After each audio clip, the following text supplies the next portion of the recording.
नमस्कार। एक नवजात शिशु की कुंडली हमारे सामने है। 19 फरवरी 2020 को 9:42 पर बच्चे का जन्म हुआ है। आइए देखते हैं ग्रहों की अवस्था के बारे में कि कुंडली में कौन सा ग्रह किस भाव में है और वो इनके लिए कितना अच्छा है या नुकसानदायक है, कैसा रहने वाला है इनका भविष्य और दशा। चलिए शुरुआत करते हैं लग्न से कि ये कुंडली मेष लग्न की कुंडली है। मेष लग्न और चंद्रमा बैठा है 9 नंबर में धनु राशि में। लगन के स्वामी मंगल हैं, राशि के स्वामी बृहस्पति देव हैं, इनकी धनु राशि है। जब मेष लगन केतु के नक्षत्र के साथ उदय हो रहा है, जिसको हम बोलते हैं अश्वनी नक्षत्र, ऐसे व्यक्ति काफ़ी एनर्जेटिक देखे जाते हैं, काफ़ी चंचल होते हैं, एनर्जेटिक होते हैं, क्रोधी भी होते हैं, जल्दबाज भी होते हैं, क्योंकि मंगल की ये राशि अग्नि तत्व और चर राशि है। किसी भी काम को बड़ी तेजी से एक्शन लेना या काम का रिजल्ट पाने के अंदर पेशेंस की कमी होना ऐसे लोगों में देखा जाता है। पृष्ठोदय लगन है लेकिन वर्गोत्तम है। जीवन में भले ही देरी से तरक्की होगी, लेकिन जो भी तरक्की होगी वो बड़ी मजबूत होगी। लगन के ऊपर कोई ग्रह नहीं बैठा। लग्नेश 9वें घर में, लग्नेश 9वें में हो, 9वें स्थान का मालिक भी वहीं हो, व्यक्ति भाग्यशाली है। व्यक्ति को पिता का सहयोग मिलेगा। व्यक्ति के भाग्य में मंगल बृहस्पति की दशाओं में तरक्की होगी। व्यक्ति आस्तिक होगा, ईश्वर के प्रति आस्था रखेगा, पूजा पाठ दान धर्म इनके प्रति आसक्ति होगी। साहस में वृद्धि होगी, व्यक्ति साहसी होगा, डरने वाला नहीं होगा, परिस्थिति से लड़ने वाला होगा। इनका मंगल नवांश कुंडली में भी 3rd हाउस में है। ये आपकी जीवन में परिस्थितियों से लड़ने की क्षमता देने वाला ग्रह है। जब बृहस्पति चंद्रमा कुंडली में एक साथ हों तो ये गुरु चंद्र योग है, ये गजकेसरी योग नहीं है। और गुरु चंद्र योग कहता है व्यक्ति दानी, धार्मिक और सत्यवादी होगा। जीवन में सभी प्रकार की सुख सुविधाएं मिलेंगी। ईश्वर के प्रति आस्था, क्योंकि जब 9th हाउस में इतने सारे प्लैनेट होते हैं तो व्यक्ति का 9वें घर के प्रति झुकाव जाता है। 9वां घर शिक्षा के लिए अच्छा है, धर्म के लिए अच्छा, भाग्य के लिए अच्छा, ज्ञान के लिए अच्छा, वेद वेदांग ज्योतिष कर्मकांड इनके प्रति भी व्यक्ति की रुचि आती है, या कह सकते हैं वो व्यक्ति अपनी संस्कृति को जानने वाला होता है।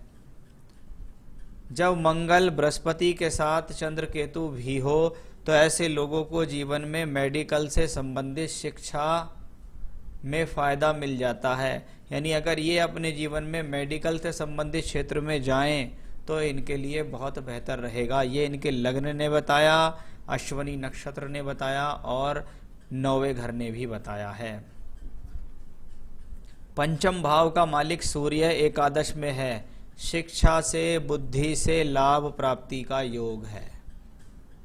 योजनाओं से फायदा मिलेगा। पढ़ाई करते हुए मेडल ले लोगे, पढ़ाई करते हुए फ़ायदा ले लोगे, उस हिसाब से ये अच्छा है। वही सूर्य यहाँ 3-6 के मालिक बुध के साथ एकादश भाव में है। बुद्धि बड़ी तीव्र है, कैचिंग पावर अच्छी रहेगी। साथ ही साथ ये बुध शिक्षा के लिए परिवर्तन, स्थान परिवर्तन, स्कूल परिवर्तन कराने में सक्षम है, घर से दूर शिक्षा कराने में सक्षम है। साथ ही साथ 6ठे घर का मालिक भी है। यानी फिर से 3 पढ़ाई मैं इनके लिए बताता हूँ, क्योंकि एग्जैक्ट तो तभी पता लगेगा जब ये 12वीं क्लास पास कर लेंगे। चिकित्सा से संबंधित क्षेत्र, वकालत से संबंधित क्षेत्र और टैक्स आदि से संबंधित क्षेत्रों में ऐसे लोग फ़ायदा लेते हैं। यानी ये 3 शिक्षा इनके लिए दिखाई देती हैं, उसमें इनके लिए बढ़िया रहेगा। जब बच्चा 12वीं में हो आपको पता लग जाएगा अपने आप ही कि ये किस तरफ जा रहा है। तो ये 3 फील्ड मैंने आपको बताए हैं। आइए बात करते हैं राहु की। राहु इन 3rd हाउस, वो भी वायु तत्व राशि में। बड़ा सोच विचार वाला व्यक्ति है, सोचता बहुत है, दिमाग में कुछ ना कुछ चलता रहता है, कुछ अलग करने की इच्छा होती है, कुछ हटके चलने की इच्छा होती है। कि अपने बल पे कुछ करूं, कुछ नया आविष्कार ही कर दूं, कुछ नई शोध ही कर लूं, क्योंकि मेहनत में तो कमी नहीं है, व्यक्ति घबराता नहीं है। कुंडली को देख के कोई ये कहेगा कि इनको कालसर्प योग या दोष भी है, मैं ऐसे लोगों को यही सलाह देता हूं कि भैया उज्जैन ले जाना, एक बार उज्जैन ले जाकर एक बार इनका कालसर्प दोष की पूजा करा देना। एक बार अभी चले जाना 5 साल की उम्र तक, एक बार 15 साल में चले जाना, एक बार 25 में चले जाना, बस। बाकी किसी चक्कर में पड़ने की जरूरत नहीं है कि इधर करवा लो उधर करवा लो, कोई फायदा नहीं। शनि दशमेश होके दशम में, कर्म का मालिक कर्म भाव में, व्यक्ति के कर्म अच्छे हैं, व्यक्ति कर्मों के लिए मेहनत करता है। शश नामक महापुरुष योग बनाता है शनि। भूमि जमीन जायदाद वाहन सुख होगा, परोपकार की भावना रखेगा, निम्न वर्ग के लोगों के प्रति रुझान रहेगा, कार्य क्षेत्र में यश मान शब्द प्रसिद्धि प्राप्त करेगा, ऐसा शनि। कुंडली के हिसाब से देखने में लगता है कि अगर व्यक्ति तैयारी करेगा तो सरकारी नौकरी भी प्राप्त कर सकता है। एजुकेशनली मुझे अब तक ये हॉरोस्कोप काफ़ी हद तक बेहतर ही दिखाई दी है। साथ ही साथ कुंडली में नौकरी के योग ज़्यादा हैं, अपने खुद के व्यापार करने के योग कम हैं। अब बात करूंगा शुक्र की। शुक्र 12वें घर में है।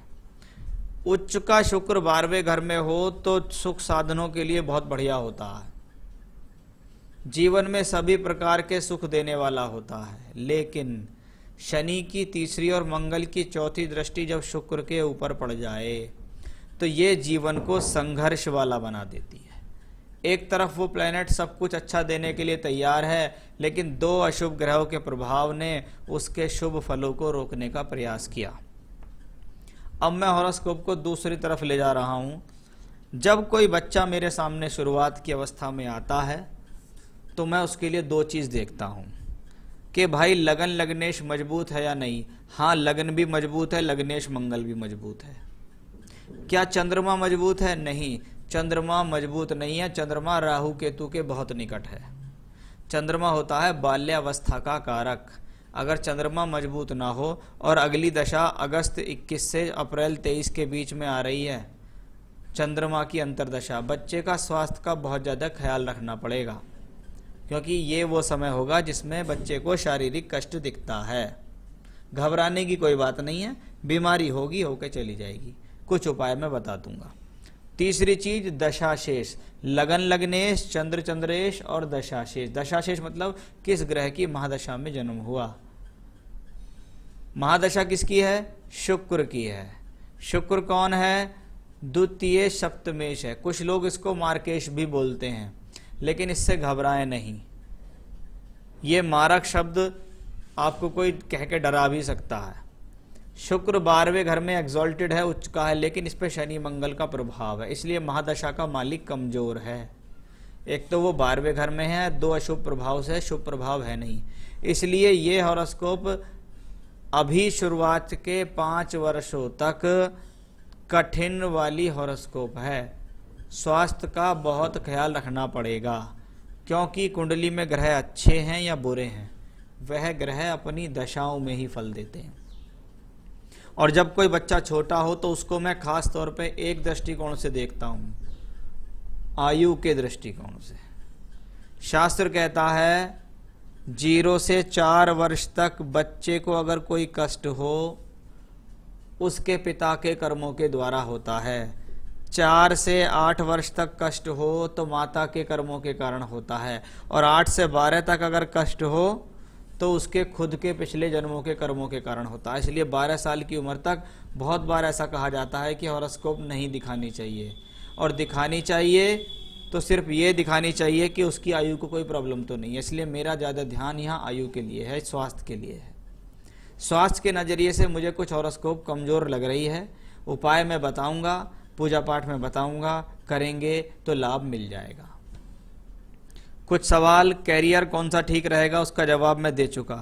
बिहेवियर कैसा होगा फैमिली के प्रति, समाज के प्रति। सामाजिक रूप से तो मैंने बहुत कुछ बताया, शनि बताया, बृहस्पति चंद्र का योग बताया, भाग्यशाली योग भी है, वो भी ठीक है। बिहेवियर तो थोड़ा सा एग्रेसिव रहेगा। एजुकेशन कैसी रहेगी बता दी। कैरियर के बारे में बताएं, क्या बेस्ट रहेगा कुंडली के अकॉर्डिंग, वो 3 चैप्टर बताए मैंने आपको, उन तीनों में से एक सेलेक्ट करना पड़ेगा। मैरिड लाइफ कैसी रहेगी? हॉरोस्कोप वाइज मैरिड लाइफ को लेकर कोई बड़ी परेशानी अब तक नहीं दिखाई दी है, लेकिन हाँ, विवाह में विलंब के योग मुझे दिखते हैं कि कोई ऐसे लोगों के विवाह में कुछ देरी होती है। शुक्र की दशा चलेगी 2037 तक, 17 साल तक तो शुक्र की दशा चलेगी। फिर आएगी सूर्य की दशा, 6 साल सूर्य की चलेगी। फिर आएगी चंद्रमा की महादशा। हाँ, वो चंद्रमा की महादशा जो आएगी उसमें शादी के योग ज़्यादा बनेंगे, जैसे 2044 में शादी का योग बनता दिखता है, उसके बाद 2047 में योग अच्छा बनता दिखाई देता है। लेकिन हाँ, मांगलिक नहीं है, कोई बड़ी प्रॉब्लम नहीं है, कुंडली मिलान करके आपको विवाह करना है। हेल्थ कैसी रहेगी? Mental health, physical health. Mental health ठीक है। जब चंद्रमा केतु के साथ हो तो व्यक्ति को थोड़ा क्रोध बहुत आता है, बड़ी झुंझलाहट बहुत तेजी से आती है, क्योंकि ये अग्नि तत्व राशि में है। शुरुआत के हेल्थ के बारे में मैंने आपको बताया ही है, उसके लिए उपाय करने पड़ेंगे। इसकी education expenses and basic needs हम पूरी कर पाएंगे या नहीं? बिल्कुल कर पाएंगे। ये व्यक्ति भाग्यशाली है, ये अपने खर्चे के लिए अपने आप माँ बाप को कुछ ना कुछ दे देगा। कहते हैं ना, बच्चे के भाग से माँ बाप के पास कुछ आ गया, तो वो इसलिए आ गया क्योंकि आने वाले समय में इसको बहुत कुछ चाहिए, इसलिए आएगा वो, और इसकी कुंडली से आएगा भी। तो ये तो थे आपके सवालों के जवाब, दशा का फल जो मैंने आपको बताया। अब मेरे उपाय सुनिए आप। देखिए, बच्चे की माता या बच्चे के पिता या दोनों, जैसे मान लो पिताजी ने सुबह गोदी में ले लिया बच्चे को और बैठ के हनुमान चालीसा का पाठ करा, हनुमान जी से प्रार्थना करी कि बच्चे का स्वास्थ्य अच्छा रखो, और हनुमान चालीसा पढ़ने के बाद बच्चे के ऊपर फूंक मार दी। यही काम माता जी को शाम के समय करना है, यानी सुबह और शाम इनको गोदी में लेटाकर इनसे इनके हनुमान चालीसा पढ़ते हुए इनके ऊपर फूंक मार देना कि हनुमान जी महाराज कृपा करो। एक उपाय। दूसरा, शनि का दान देना शुरू करो। शनिवार के दिन कुछ भी चीज, काली वस्तु, काला कपड़ा, काली चीजें, लोहे की चीजें, चमड़े की चीजें, कुछ भी अपनी श्रद्धा के अनुसार हर बार कोई सी एक चीज ली और बच्चे को दान दे दी। कभी कभी सरसों का तेल वार के दे दिया, ऐसा भी आप कर सकते हैं। यह हो गया उपाय नंबर 2। अब आती है तीसरे उपाय की बारी कि जब चंद्रमा कुंडली में पीड़ित हो तो क्या करना चाहिए। जब शुक्र की प्रॉब्लम कुंडली में ज्यादा हो और शुक्र 12वें घर में पीड़ित हो, मेरी बात बहुत ध्यान से सुनना। दुर्गा सप्तशती के नाम से किताब आती है, उस किताब के अंदर है देवी कवच। उसमें लिखा हुआ है पेज नंबर 19 पे, गीता प्रेस गोरखपुर वालों की किताब है, अथा देव्या कवचम, देवी कवच। देवी कवच में श्लोक नंबर 40 मिलेगा आपको। श्लोक नंबर 40 है, वो तो बता देता हूं मैं क्या है। गोतमिंद्राणी में रक्षित, पशून में रक्ष चंडिके, पुत्रान रक्षेन महालक्ष्मी, भार्याम रक्षतु भैरवी। इस मंत्र को आप उसमें से निकाल लेना, कागज पे लिख लेना। इस मंत्र को बच्चे को अपनी गोदी में लिटाकर ज्यादा से ज्यादा इनके लिए जपो। माला से जप सकते हो, गोदी में लिटाकर ज्यादा से ज्यादा बोलो, माता रानी से कहो मेरे बच्चे को अच्छा स्वास्थ्य दे। और इन उपायों को आप लगातार लंबे समय तक करो।